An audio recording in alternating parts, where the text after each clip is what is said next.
Alright, so as promised, we're about to do some grinding. Things we're hoping to accomplish this go around. We're going to need some souls, because I want to get a bunch of purging stones. Honestly, I'm going to refill our poison arrows.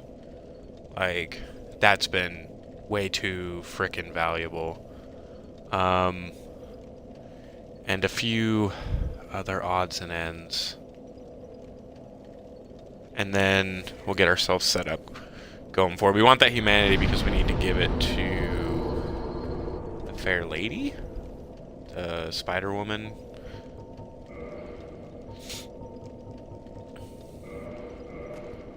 So we're going to go into Painted World and see. So those phalanx characters were pretty interesting. I don't know if that's where we got all the souls from, but it feels like that's where we got all those souls from that last go around.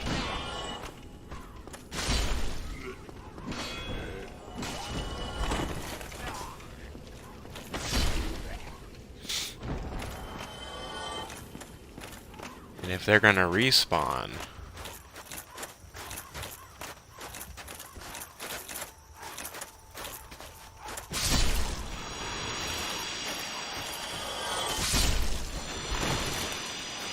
oh god.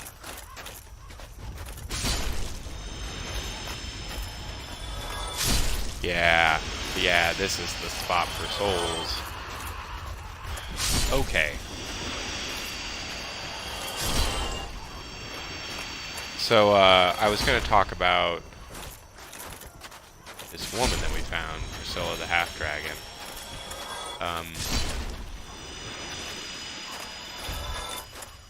It's noted that she's considered an abomination. And that seems to be tied to her half-dragon nature. And, whether this world was painted for her? I fall under that, the fact that it's in the palace and whatnot, at least, and in the specific location that it's in, leads me to believe that. That being said, I don't think it's ever stated one way or another. But what's interesting is that she is a half-dragon. Most of the dragons are dead. The only ones we know of are descendants of dragons or seeds. So, like, drakes aren't dragons, not eternal dragons, not the OG dragons. I believe Miyazaki confirmed that the gaping dragon, so the weird tooth creature that we saw, was an eternal dragon, but it had been corrupted. If it wasn't an actual eternal dragon, then it was near in time, so maybe next generation down. So exactly what the eternal dragons were, the ones that Gwyn and everyone was fighting back in the day, that's left ambiguous, and I think that's intentional. You're not supposed to know a whole lot about the Age of Ancients. There we are.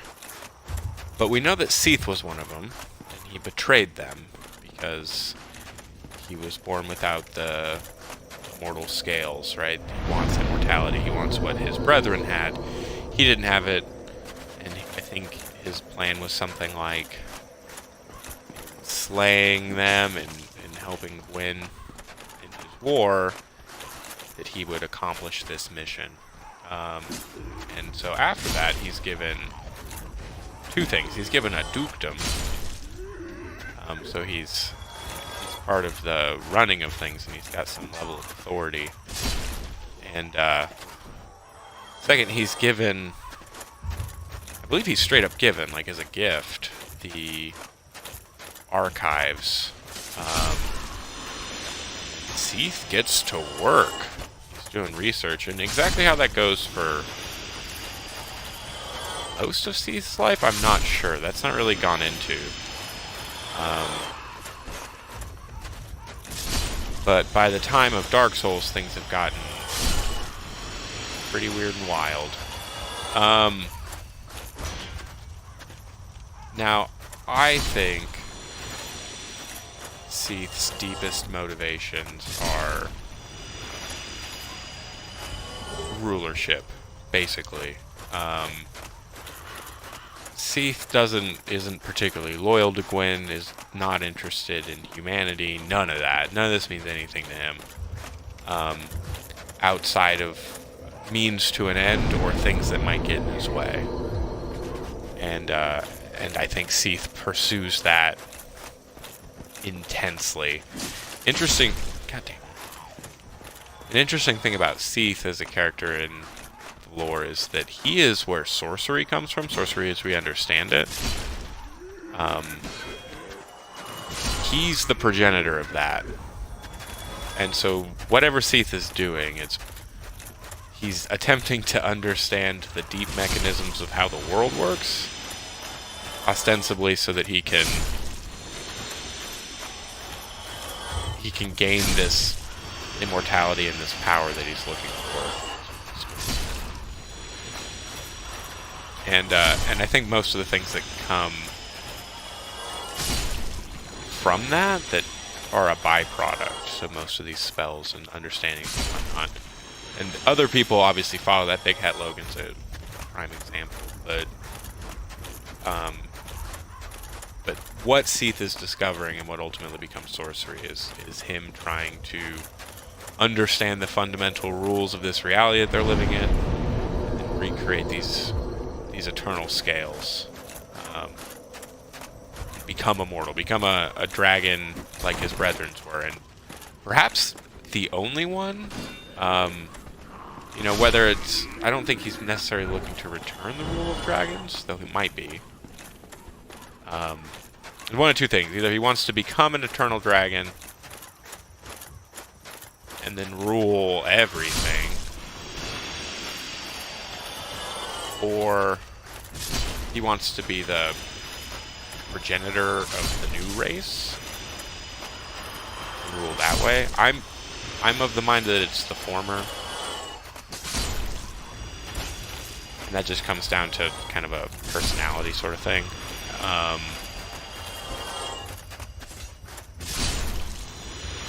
But to that end, there's two things that Seath has to kind of deal with. One is, he can't seem to figure out how to become an eternal dragon. And the second is the gods, specifically Gwyn, his lightning, murdered the dragons back in the day. So while Seath is willing to do things to sort of maintain the land of the gods, Orlando, and the dominion of Gwyn, because until his plans have come to fruition, it's a good place to be that close to the gods and the royal family and the places of power, all the resources that come with that. So he's willing to play that role, let's say, but is always looking for a way to set himself up for success in the end. And Gwyn seems to give him a lot of leeway. Why, per se, I'm not sure. If it's because Seath is just that good of a liar, or Gwyn is just that honorable, or if Seath is also providing something else in the background that Gwyn needs. I'm unsure. But anyway, I think that's where Seath sits. Oof. And,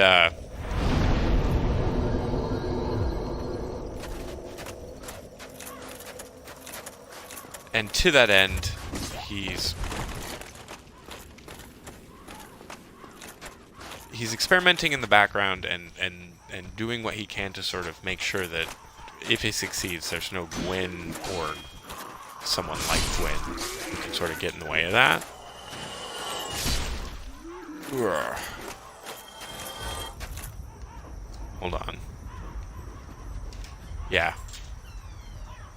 Well, sun's come up. We're gonna end this one here. We will continue this.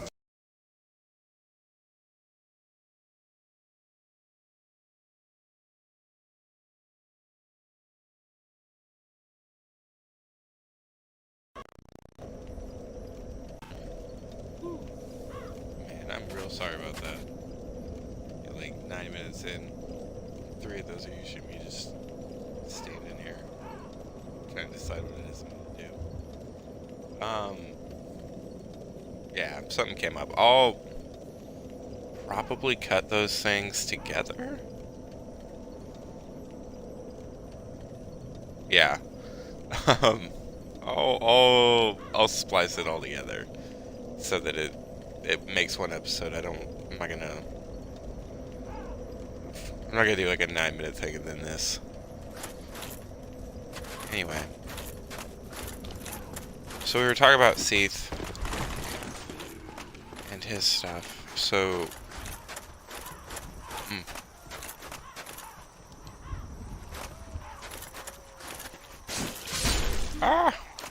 sorry, I was just wondering what these blocks are for. So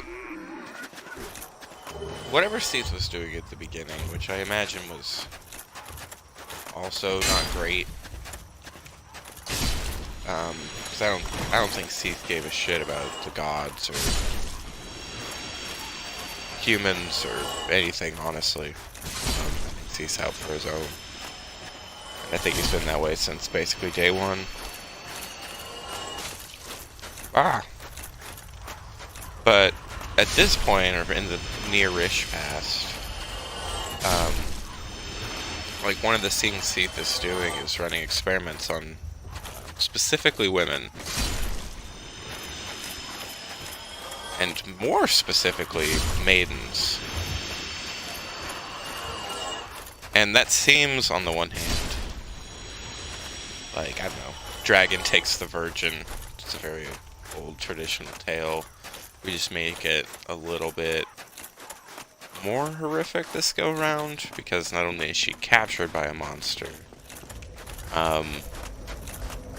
but she's gonna be experimented on horrifically. And exactly how much maybe the upper echelons of God's society knew about that is ambiguous. But either way, I don't think it's common knowledge by any stretch what Seath is doing. Now it looks like what Seath is trying to do is breed, well, basically breed dragons back. Now whether or not he wants to literally breed the ancient dragons back would probably be hard, if not impossible. Or if he's just trying to get something closely approximating it for his experiments. I guess the irony, Seath the Scaleless's mission and plan was that by the time he's born albino and so has no scales and becomes jealous of the scales of his brethren, jealous enough that he ultimately betrays them so that he can have the scales. But it turns out that the scales don't work once they're removed from the dragon. They need to be attached. So they don't accomplish the thing, and understanding that interaction likely needs to be the point of all of it, right? You need to understand not just how the scales work. You can't just study the scales, you have to study how the scales interact with dragons. And now there's no dragons. there are no eternal dragons. Or, if there are, they're fewer and fewer. Because people are still hunting them. Still just with the gods.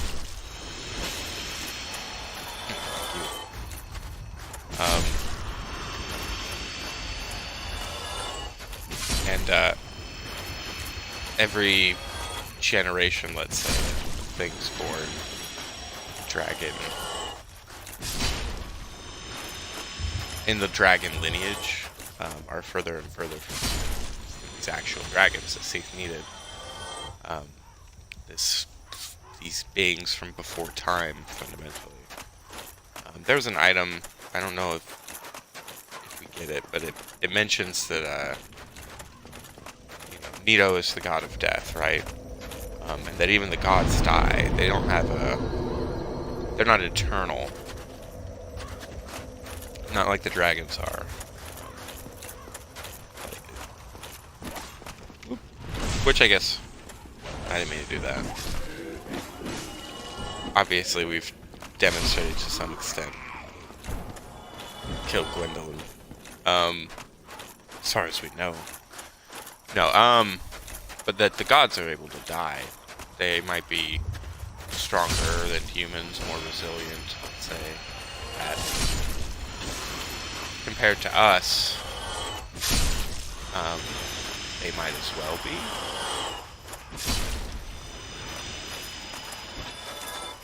But the gods were born from disparity, just like all of the things in the Age of Fire. And so they have life as we understand it, which means there's the death that goes with it, right? It's pair, it's bondmate, light and dark, life and death.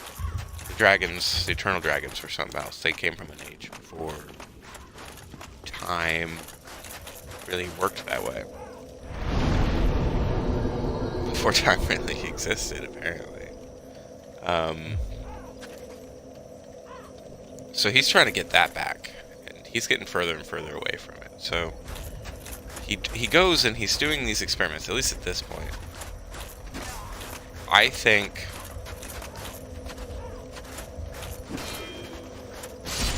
the gods are more aware than they indicate.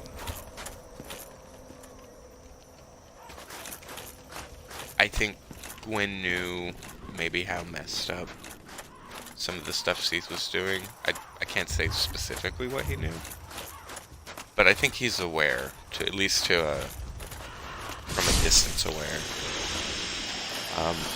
But simply too wrapped up in trials and tribulations of being Lord Gwyn, and as the Age of Fire begins moving down, to worry too much about it. Maybe even see Seath as a resource. That would be a huge speculation that I don't know. But I think Gwendolyn definitely. And that various members fairly high up likely have ideas of what's going on there. And I think you can you can learn a little bit about that based around Havel's story. So we haven't really finished Havel's story. But don't forget, Havel was the sworn enemy of Seath the Scaleless. Like, I think the first item we get associated with Havel mentions that, which is old language. Not just not a fan, an enemy, the sworn enemy. And Havel the Rock also, at some point, abandons his position in the Way of White, I believe.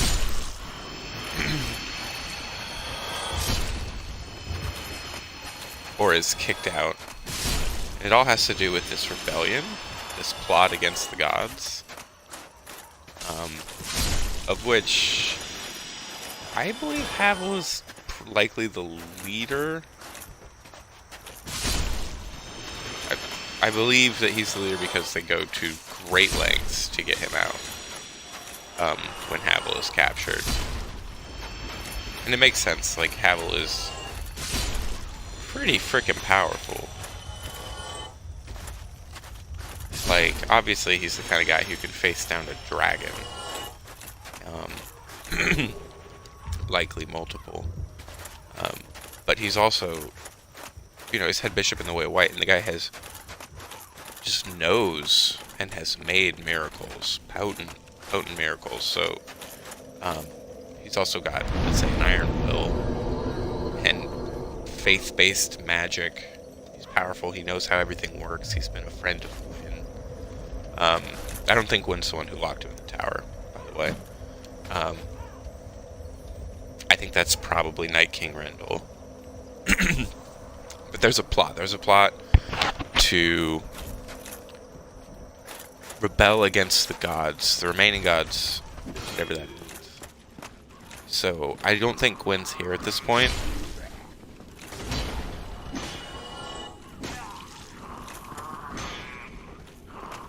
Yeah, I don't think Gwyn is around at the time of the plot. I think Gwyn has gone to Link the Fire. So what we're rebelling against is Gwendolyn, specifically, who is heavily under the sway of Seath. You know, Seath is his only remaining potential, even, teacher of any sort. Seath knows his whole backstory. Seath has known him since he was a child. Seath knew his father. Seath as well is this long-lived, let's say, creature from the Age of Legends. You know, he can't ask a human being, let's say, to help him out. And so I'm going to backtrack a little bit. I also think that Seath is the reason that the Firstborn is exiled. So we know that Gwyn... We know that the Firstborn did something to be stricken from history, right? Removed from the annals. At this point, we don't really know what that is, what it could be.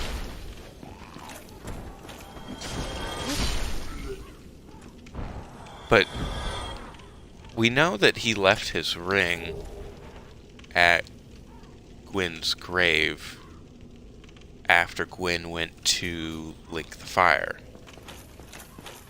So whatever he did, let's say, he may have been stripped of his deific status, but I don't think he was exiled.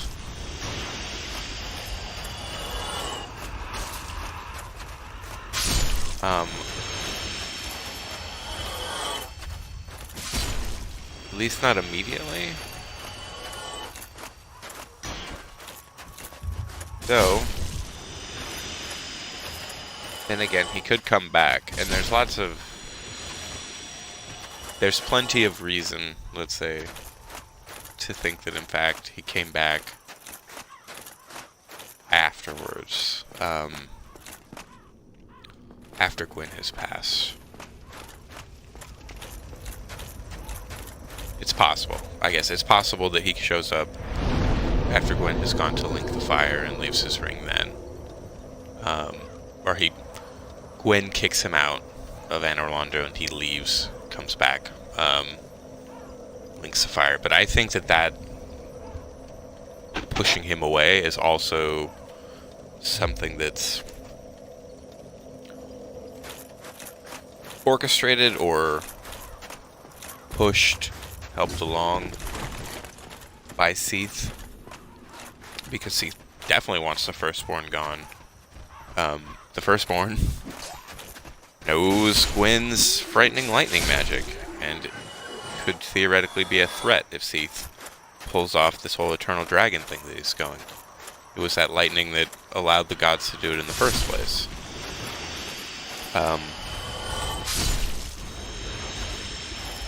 I think Havel knows this. I think Havel's aware of it. I actually think, being honest, I think Havel had someone he was in love with.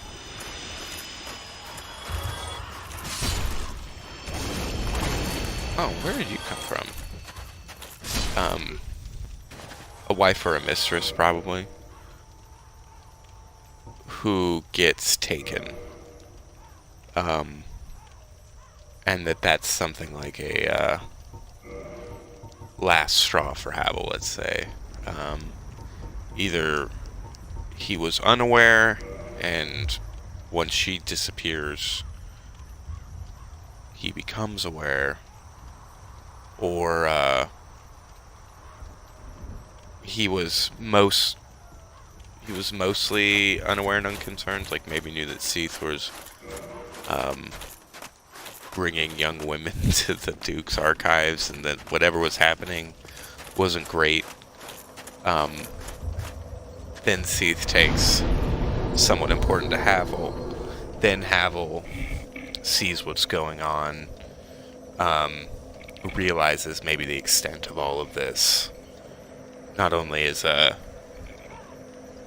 are women being taken and experimented on by this dragon, thing that Havel's been fighting his whole life. He literally wears or wields one of their teeth as a weapon. Anyway, so he starts orchestrating a rebellion, but it gets found out. And ultimately that ends tragically. Obviously, it's Dark Souls. But this isn't a talk about the rebellion. This is a talk about Seath's experiments. I think Seath was kind of successful. So, one of the things that's mentioned somewhere is that whatever it was that Priscilla is, this half-dragon, everyone's afraid of it. The gods are afraid of it, and Seath is afraid of it. She's something new, unexpected, and perhaps more powerful. Or it has the potential to be more powerful, maybe. That life hunt ability is noted as being particularly worrisome and terrifying. Alright. Sorry, I was just getting coffee. And so they don't kill her. They ultimately put her in a painting.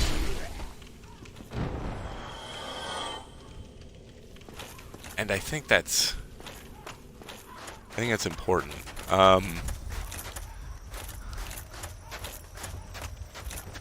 Now, why the gods don't kill her? There's some interesting ideas and speculations we could have around that. And why Seath doesn't kill her.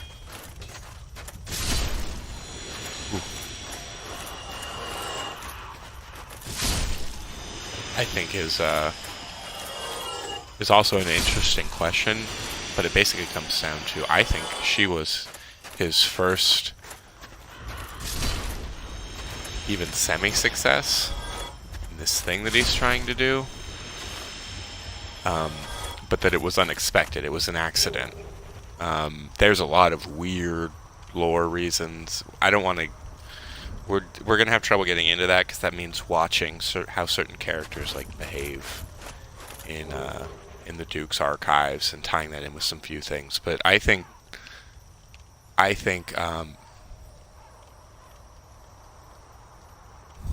Seath was trying to set up to have a woman give birth to something, and then one of them did, but that it was because she was pregnant beforehand. So the thing that Seath got was not what he thought he was going to get, and it was a huge problem.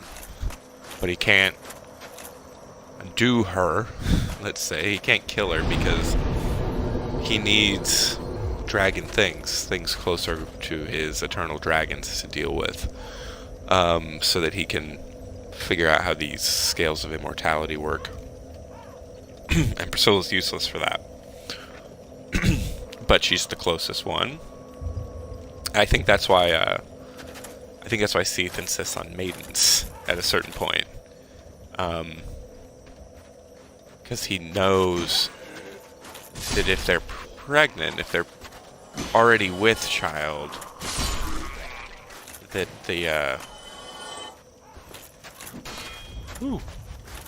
the process is going to make something that won't help him in his quest, and B, that might just create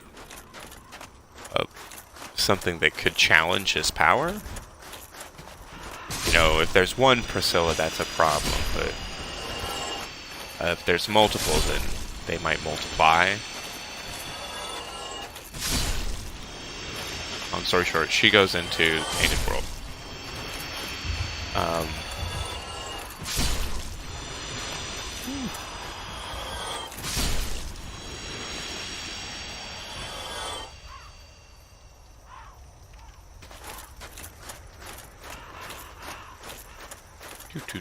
There we go. Anyway, so she goes into the Painted World. There's a bunch of other stuff that she's on about. You'll notice he's really associated with crystals. Crystals and souls. We'll find out little bits about the crystals, but not a lot. But I think he's trying to recreate a few things. So the dragons didn't just have eternal scales, let's say. There was also a crystal component to the thing.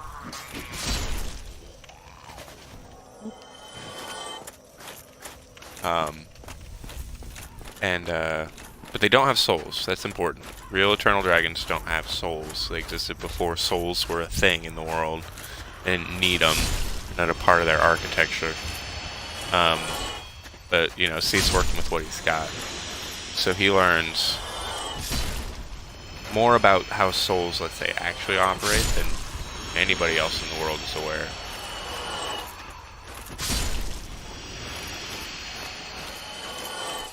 I didn't set myself a soul goal. I just realized that. How many? Oh, we've got so many. That's more than we need. Just killing away. Oh, well, he learns a lot about souls and more about souls, and I think he's trying to maybe create artificial scales there, because the Eternal Dragons are associated heavily with imagery of stone and the earth, as opposed to fire. So when you see things, the closer they are to Eternal Dragons, the more they're stone-like, earth-like, rock-like. And crystals are kind of this interesting... They're like stone. They're a mineral, but they also grow like life. And I think that there's a key to that beyond simply seeking the associations. I cannot remember that crystal immortality thing that he has in his maid. It's neither here nor there. I think that there's stuff that's tied in there. I also find it interesting how his stuff is going to affect things like throughout time from here on out. You know, he has already, let's say, affected Big Hat Logan, known as one of the most important legendary sorcerers of all time. And people, the work of Big Hat Logan and the life of Big Hat Logan goes on to influence sorcery as a whole, all around the world. Where are we going to? Oh, that's right. Ow. I have to jump every time. Lame.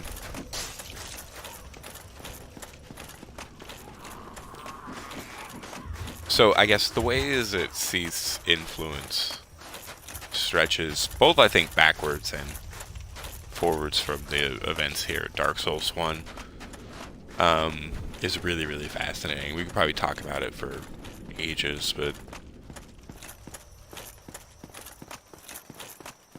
even I have limits, I suppose. The,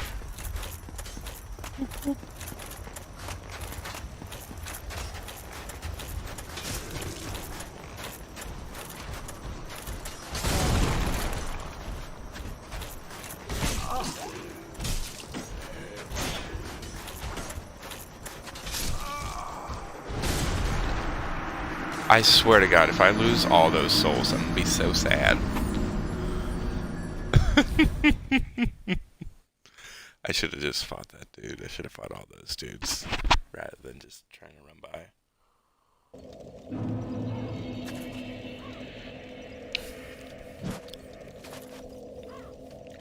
I hate those tight corridor spaces. I don't like fighting in hallways. I don't like fighting on walkways. I know that's not an uncommon thing. It's designed. It's meant to be difficult and uncomfortable, but God, do I hate it.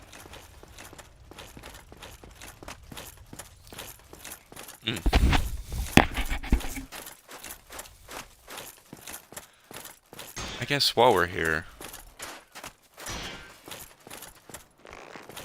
I think there's another.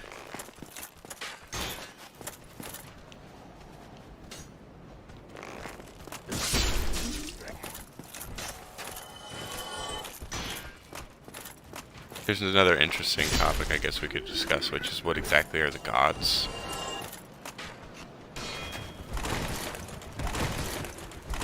Like, they weren't always literally the gods of this world. They found souls in the first flame, so they existed before they got their Lord souls.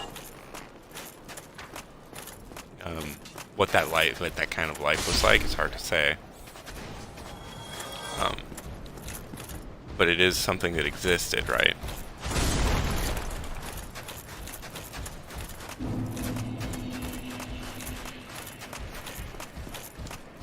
Yoink.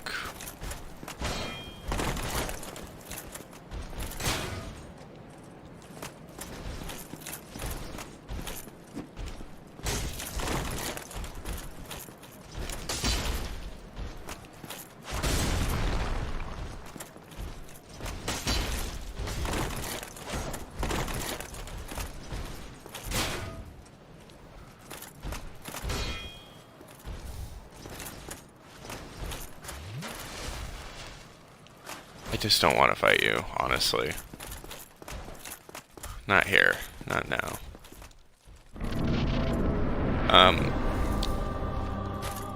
So every time that music gets me.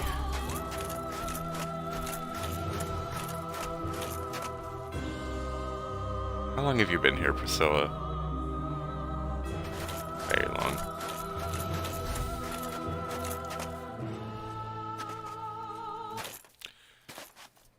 So I'm of the mind that whatever it is that you want to call the gods are more in a lineage with the giants. At least what become the giants. Maybe they're a progenitor race thereof. But they're tied together. They're definitely not human. That's important.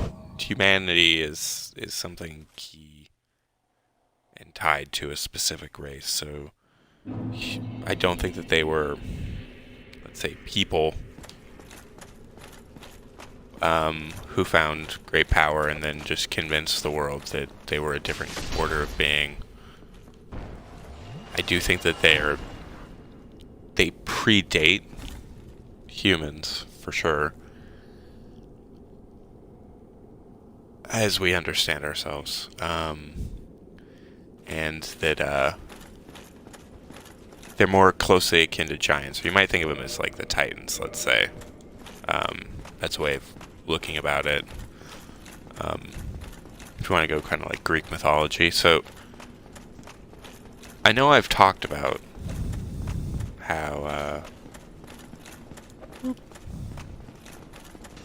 how, you know, when the dragons are finally taken down, that's sort of what ushers in the Age of Fire officially. And that's true.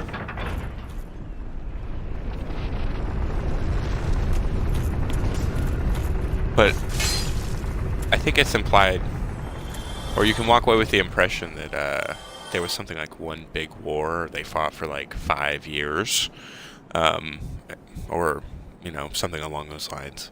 And then the dragons were no more, and then we went about this process of building cities, and I don't think that's what happened at all. I think the actual transition from the Age of Ancients into the Age of Fire took ages. No pun intended. Is that a person? Let's go see what this is about.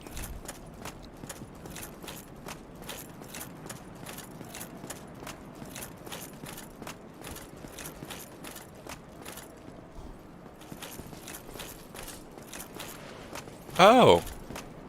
It's our Firekeeper.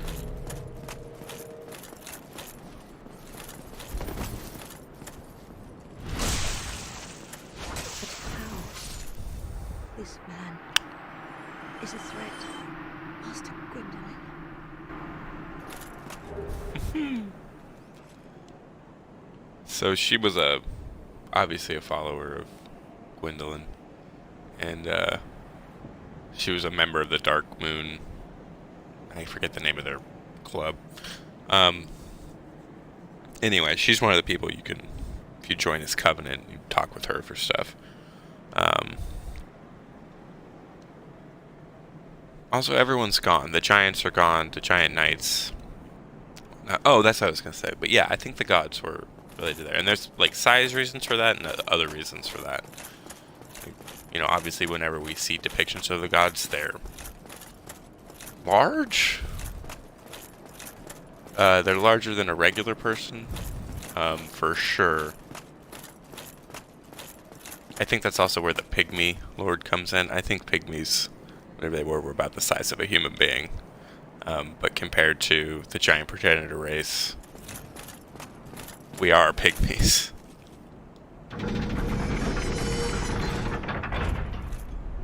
Oop. Go back down. But I think they were related to that, and there's reasons. I think there's an item somewhere you can find. If you remember, there were 4 knights. One was Hawkeye Gao. He wasn't a human. He was a giant. It's straight up stated. And I think somewhere it's mentioned that he was a relative of Gwyn. So that's one indication. And there's a few other things throughout, but I won't get into that. But I think that races arise as soon as disparity shows up. And one of them is either giants or the race who would eventually birth giants. Kind of in the same way that, like, there were these ancient eternal dragons, and there are still dragon kin, but they've become something else, right? We've got drakes and whatnot. There's the lineage, the genetic material, however you want to think about it, has changed. Where do we want to go? We want to go to the depths. We're on a humanity hunt.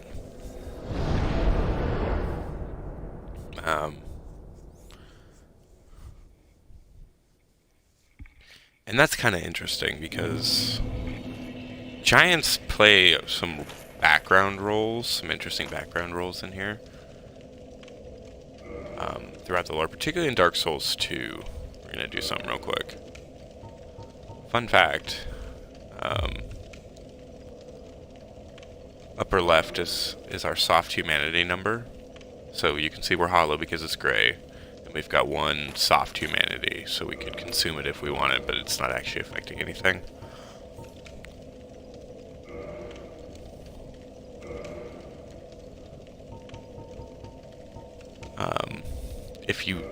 That number affects a lot of things. One, if you're human, I think you're more resistant to certain kinds of damage. But that soft humanity over there actually changes our item discovery rate to a certain extent, and it maxes out at 10. You can take your humanity higher than that, but item discovery maxes out at 10. So this should increase our ability to find humanity. That's the hope.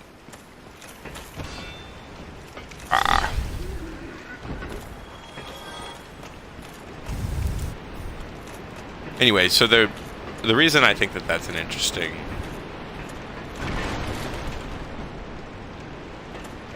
no, I don't want to go down there. I want to go over here. I find that interesting is because of some stuff that's going to happen in Dark Souls 2 and 3. Sort of how humanity's relationship with giants changes over time. And also, more importantly, that there's a distinction from the get-go between whatever the gods were and whatever humans are. They would court the idea of kinship. They would court the idea of being paternal type figures for us. Look at how quickly this comes in.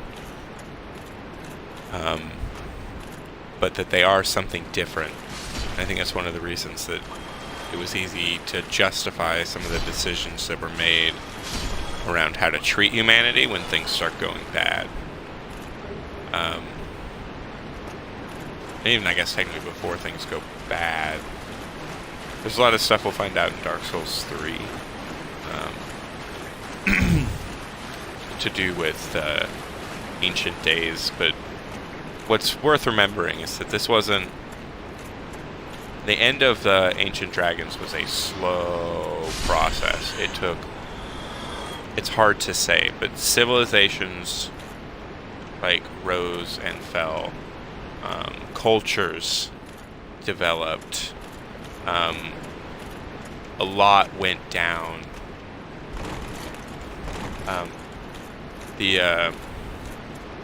Likely it took a very long time for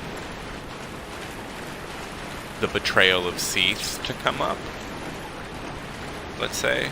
That we had been fighting this sort of ongoing stalemate with the Ancient Dragons for some time before Seath steps in.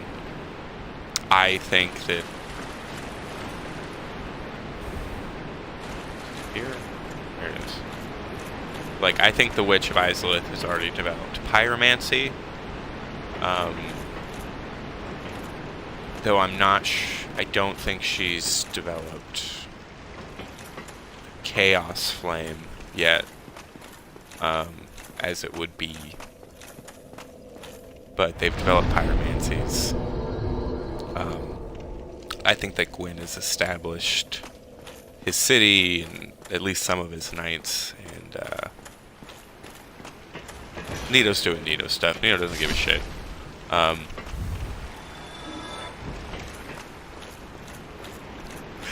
I also think that maybe Nito's depressed. There's a...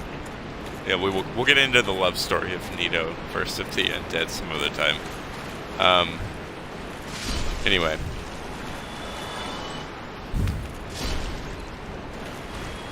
Yoink.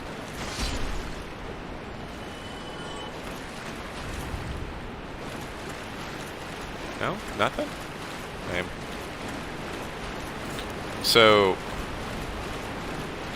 And why that's important is because some of this stuff doesn't necessarily make sense unless you consider that they took place over centuries or millennia. Not just the war against the dragons. I mean, some of these events, you know, because you can just hear, like, okay, so fire shows up, souls are grabbed, a war has begun, Seath betrays his kin. This way. they defeat the dragons. Like, the gods set up an age. At some point, chaos flame emerges. Now there's a curse of the undead. Like,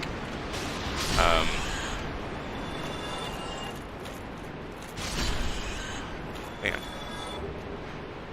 Now there's this curse of the undead. No one knows what to do about it. Like, one goes up. Like, no, these things took a long, long time. Multiple kingdoms with long lineage histories begin during this time.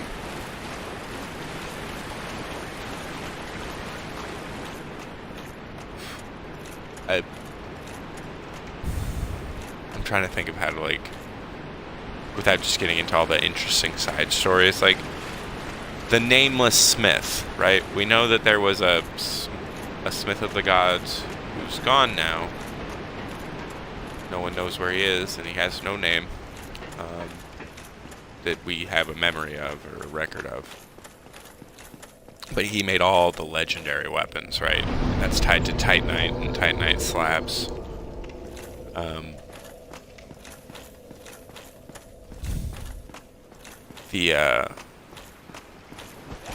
I think that's also tied actually kind of into the rebellion and stuff with Izalith. I think he had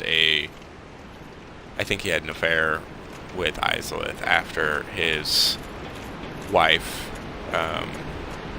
basically cheated on him and broke his heart with the husband of the witch of Izalith, which is one of the reasons that King Jeremiah is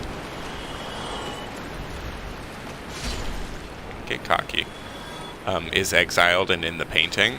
I think it's probably also one of the reasons that the Chaos Flame became what it did.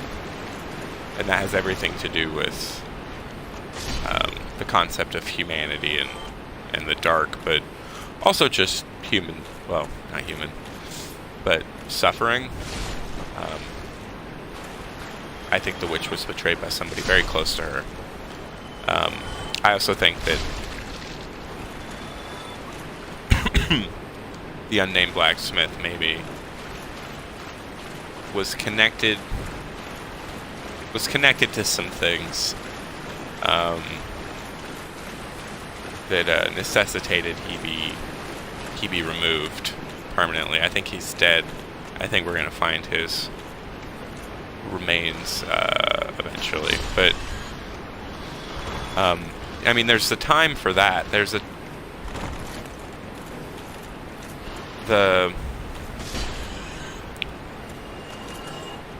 do I put this? The demons didn't just show up one day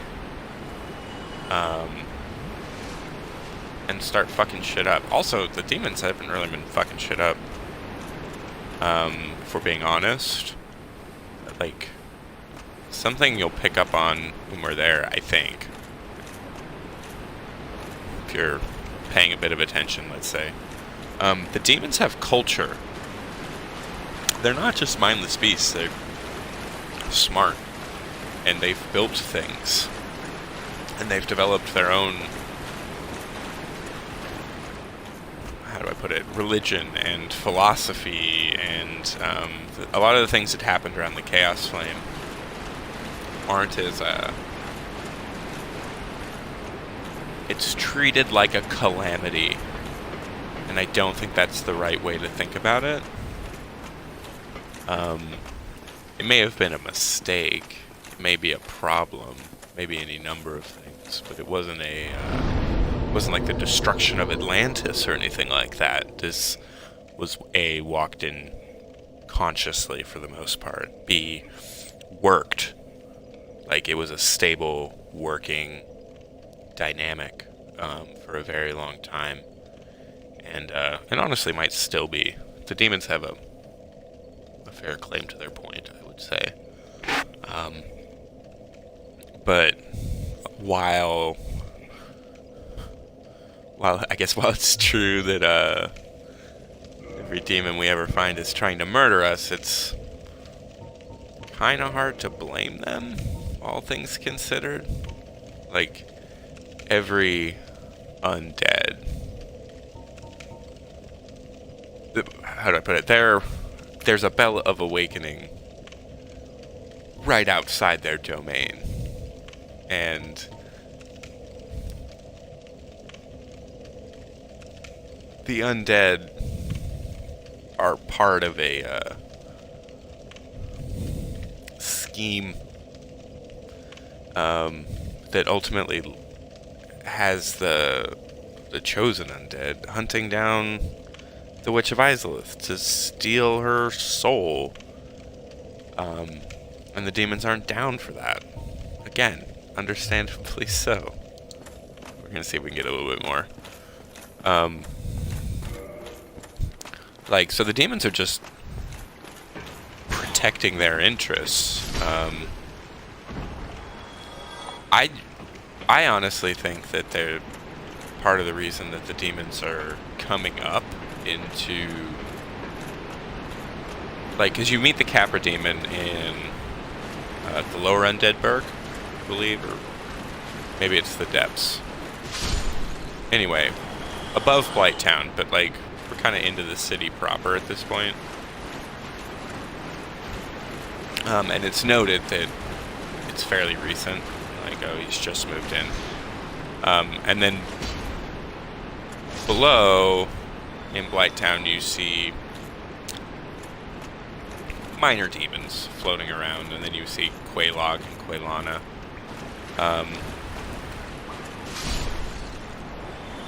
Blighttown wasn't always Blighttown like that.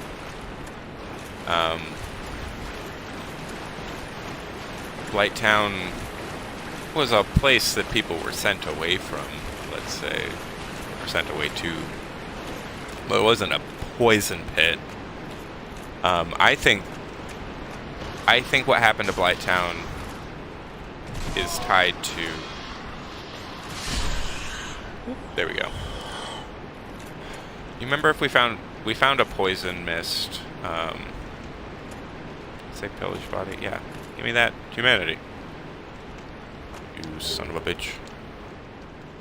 We found I don't know why I'm asking. I can just show you. Bam. Poison mist. Unique pyromancy crafted by Ingi. Considered a heretic even at the Great Swamp. Ingi became an egg-bearing undead who serves a deformed young girl who speaks an unintelligible tongue. One of the reasons we're getting humanity is so that we can talk to her. When we give her humanity, she has dialogue. We can understand her language better. Anyway, there's a whole plot with one of the sisters, or one of the daughters of Chaos.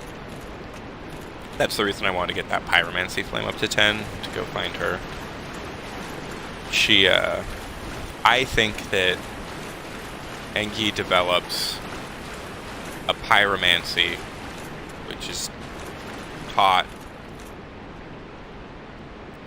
Engi lives in the Great Swamp. The Great Swamp is the home of pyromancies. Out there in the Great Swamp is one of the daughters of Chaos, who for her own reasons is not hanging out in Izalith. In fact, I think she faked her death. And is very much opposed to the demon stuff. I think Engi develops a pyromancy that poisons everything.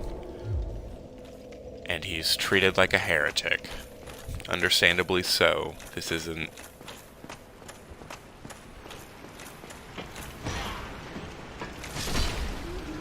How do I put it? You know, the things that come out of Blighttown, it's connected with life, you know, but it's the decaying side of life.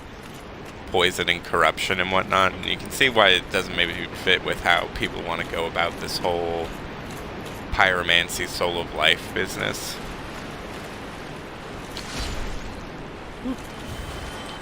So I think he's kicked out. But I think that this daughter of Chaos, Quelana, I get their names mixed up a lot. It's Quelaag and Quelana, and anyway, I think that she basically points him towards Blighttown. And specifically towards where she knows her sisters are. So there's a thing, I think we'll find out a little bit about it when we get enough humanity to talk to her. But Engi shows up and he's poisoned himself. He's got an awful sickness. And the fair lady, the one he's, obsessed with, let's say, against her Quelaag's, her older sister's, advice and wishes,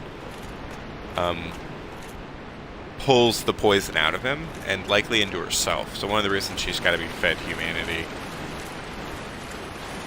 is something like to deal with this awful poison that's coming in. So she saves his life. He becomes a worshiper of her, but now, Fair Lady, I don't know if we'll ever get her name, but she starts dying. And that's part of the design, right?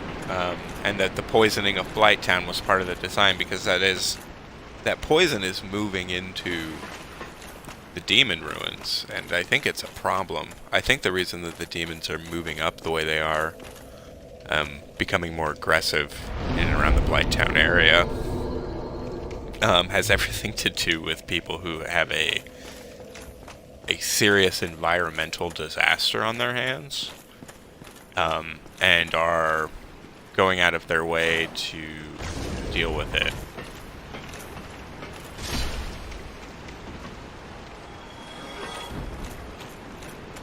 Man, we got a little bit off track there. The reason I say that is, I think a lot of these timelines are longer than we might anticipate. You might think that, I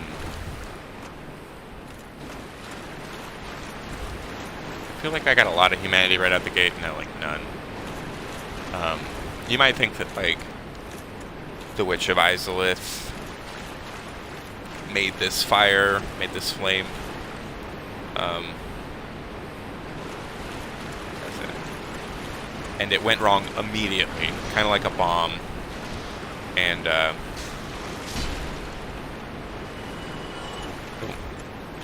kind of like a bomb. And then Izalith's place was no more. And then demons appeared. And then Gwen had to go deal with these demons. Kind of immediately, in the midst of all of this other stuff that he's doing. I don't think that's how it went down. I think the witch started messing around with recreating the first flame. And kind of sort of succeeded, but in a way that didn't really do what she necessarily intended, and that comes with a price and a cost. But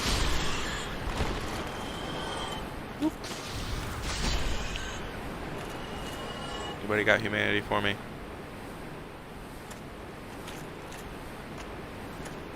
No. Come on, I'm killing so many of y'all. You? Lame. But basically, this develops over probably centuries. I think that there was an established, successful demon, basically, nation that Gwen and On Orlando had a relationship with, trade agreements and treaties and stuff like that. I think ultimately the reason that Gwen invades is because let's say the structure of demon society changes in certain ways that makes it dangerous, and B, I think they're arguing over the humanity trade. both the demons and Gwyn and his side of things need a constant stream of humanity to facilitate certain things. And I think that as the flame begins dying, Gwyn realizes he's going to need a lot more humanity.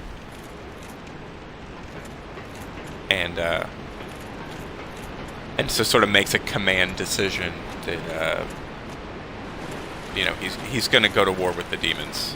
Either they couldn't come to an accord, or tensions just rose. Generally, maybe they attacked first. It's hard to say. But Gwyn needs the humans to... He needs as many humans as absolutely possible to keep fueling fires. Ostensibly, to keep himself... to buy himself time. Initially. And then I think eventually, just as the new solution, that, hey... We'll make up this elaborate story. We'll shepherd undead. They'll take care of these things for us. The gathering of souls and whatnot.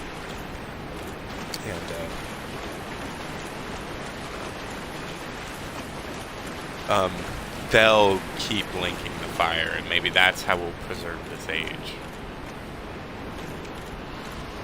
Either way, you can't do that if the demons are taking humanity for their own purposes or standing opposed to that in some way.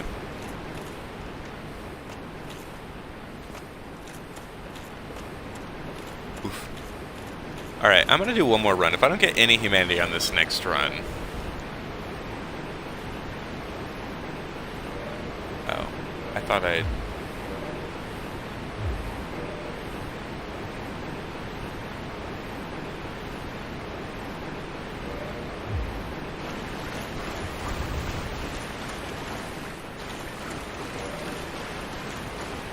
We don't need a lot on hand, but I like to have more on hand than I might need. We need the 30 to give to the fair lady, and then everything else is ours. We've got 10 on us. What, 23 single humanity. So that puts us at 33.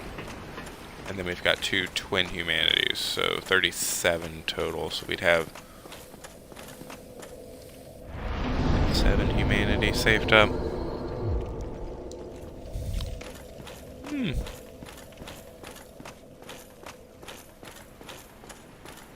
I do...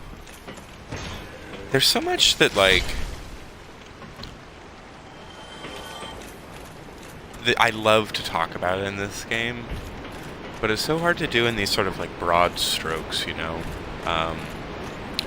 Part of that's how the game is designed to be experienced, and the nature of things, but I don't know how to put it. There's so much of it comes from this very intricate web, and so you'll meet a character, and they'll be so-and-so of a Stora, and you'll deal with them. They'll have a thing that they're about, and a perspective on life, and a personality, right? And they'll wear a certain set of stuff. In the case of a Stora, it's probably plate armor. And that's kind of it initially. You just have this person, they're from a Stora. God, there's no humanity for me.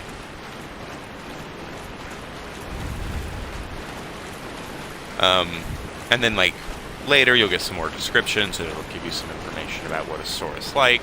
Maybe you'll find out just a few bits about their culture. You'll find somebody else who's from a Stora. Maybe you'll...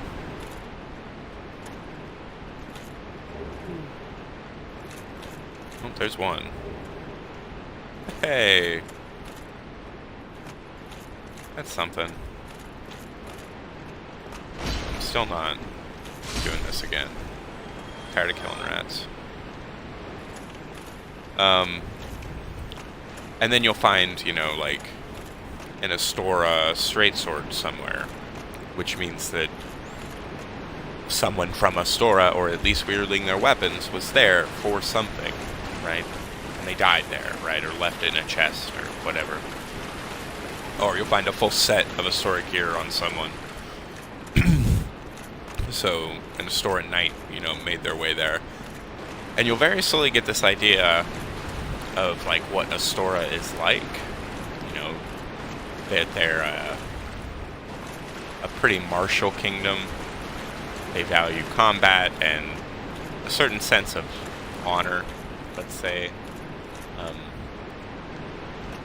So turned around. They're on the side of honorable heroes and knights kind of vibe, as opposed to someplace like Kareem, which is very much about, like, where's the honor in death? Like, do what you have to win. So they've got a radically different mode of being on some level. But then, like, you'll have this interesting image in a story, and you can just, like, leave with that, let's say. You can just sort of walk away with this idea, but other places in the game you'll meet other characters, and they'll have connections to characters from these places, and you'll start getting this sort of idea of, like, multiple places and multiple kingdoms that have histories and ongoing stories, and they're full of people, and that all of those things are flowing in and around independently of whatever it is that you're on about, but that on some level it's also directly affecting, or has directly affected, what it is that you're trying to do.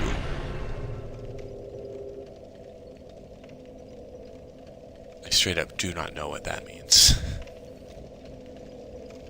I think we just got an Estus flask, but I don't know why.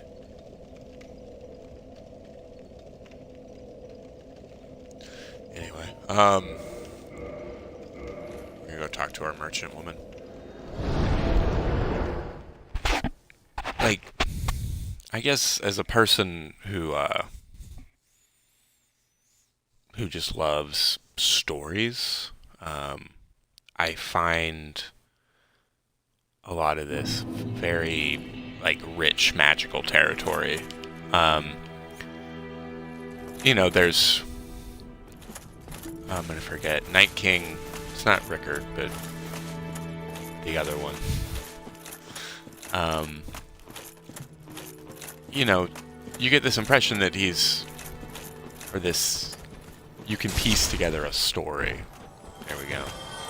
Of this kingdom of knights and warriors who, you know, had to build themselves up, and then they did, and then they had to, you know, defend their lands from invading nations, and back,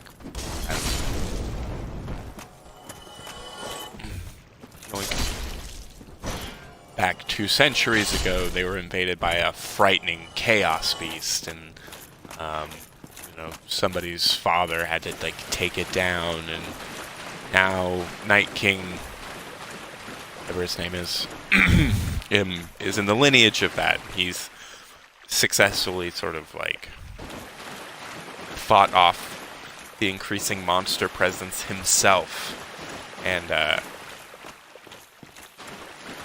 is sort of holding this kingdom together through acts of tremendous heroism, but chooses to become undead to link the fire because he thinks that that's the way to truly preserve his kingdom, and so he leaves his son and heir in charge instead. But his son and heir, like, anyway, no, there's these huge tales. You get to fill in these gaps. You get to slowly discover the intricacies of all of these stories, which are fascinating on their own, and sort of fill this world very slowly with its own pieces. Tell me honestly that I've cracked my head in God. No, that's not what I wanted. We're gonna purchase some stuff. Okay, first thing.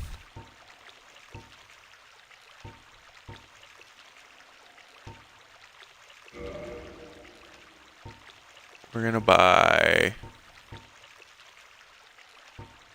5 purging stones.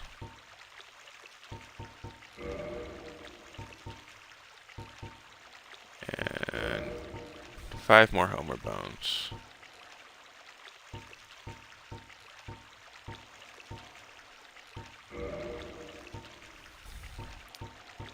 And too many poison arrows.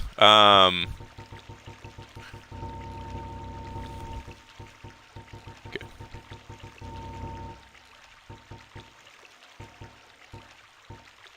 $75 poison arrows. Nope.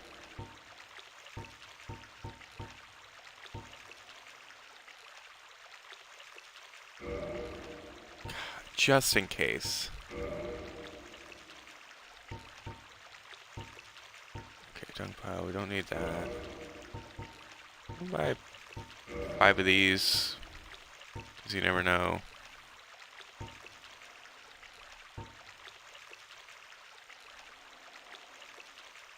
You just buy some humanity. We'll be fine.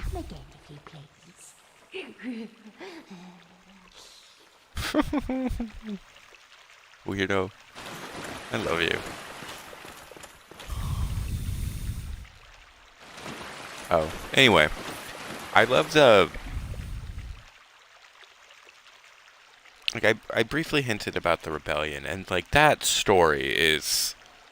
It involves a lot of characters. It's acts of betrayals by the gods and coming to terms with oneself, and likely love affairs and trying to fix things and planning to steal the powers of the god of death and developing weapons to accomplish this sort of stuff, and then having someone betray you from within your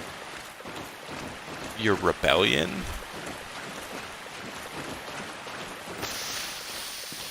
Someone who was ostensibly a friend.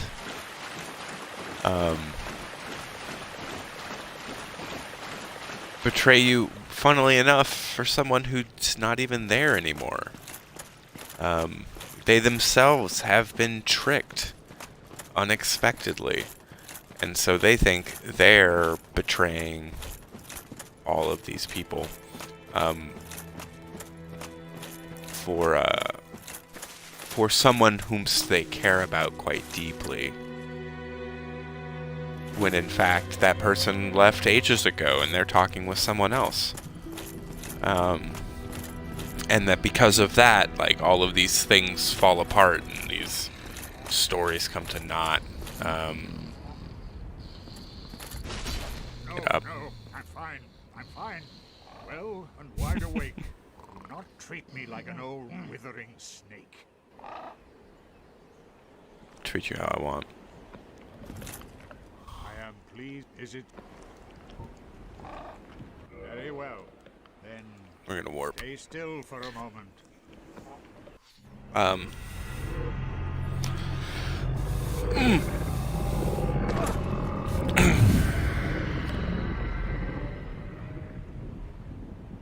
But I guess, like, the act of walking through this world, which is in many ways a world of wreck and ruin, and that's like a little bit in Dark Souls 1, but it's a lot of it by the time we get to Dark Souls 3.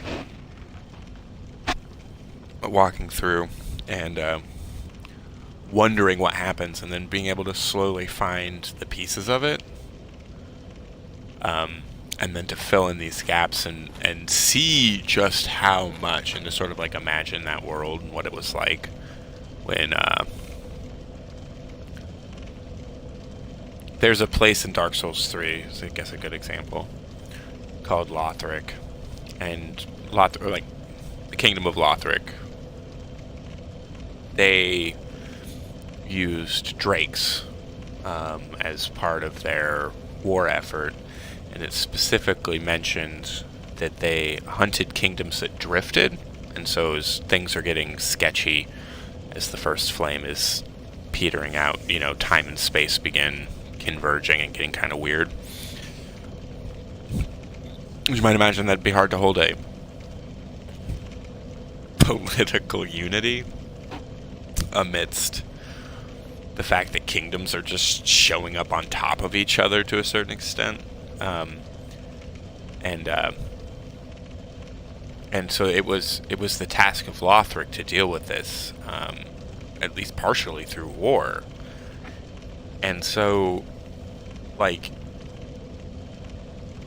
they also have a lineage of raising people to link the fire. And so, like, there's, I don't know, a dozen kingdoms in and around the area and zone, from near and far, empires and kingdoms stretching back ages, and they're all going about their various business, but like somewhere out there is this semi-magical place, where the warriors ride dragons into battle, and they sort of keep the peace, and it's part of their royal lineage that heirs will be raised to keep the world safe and going, and you can imagine what those stories would be like, and what it'd be like to travel there, and how you'd hear about it if you lived in other places, and all of this is this ancient kingdom full of magic and mystery. Now it's gone. Like, we don't get to see that. You don't get to see it in its heyday. You just get to imagine it. Slowly archaeology your way through it, and there's something about that I find just very compelling.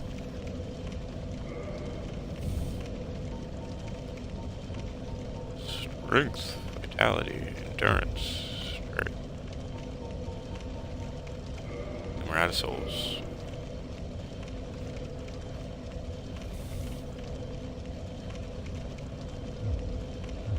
I guess we could eat some soul items. I don't really need to. Yeah, 34, 34, 36.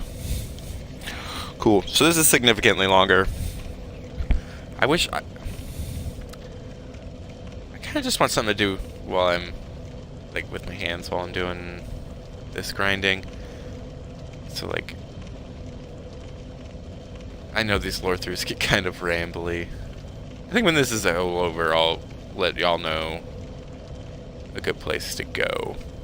If you actually want to see these things broken down in not just me scouring my memory for items and threads and whatnot, but people who can actually show the links between the things and make the theories and arguments and whatnot. But until then, I guess what you've got is my my weird rambling while I kill stuff. Hope at least some of it was enjoyable.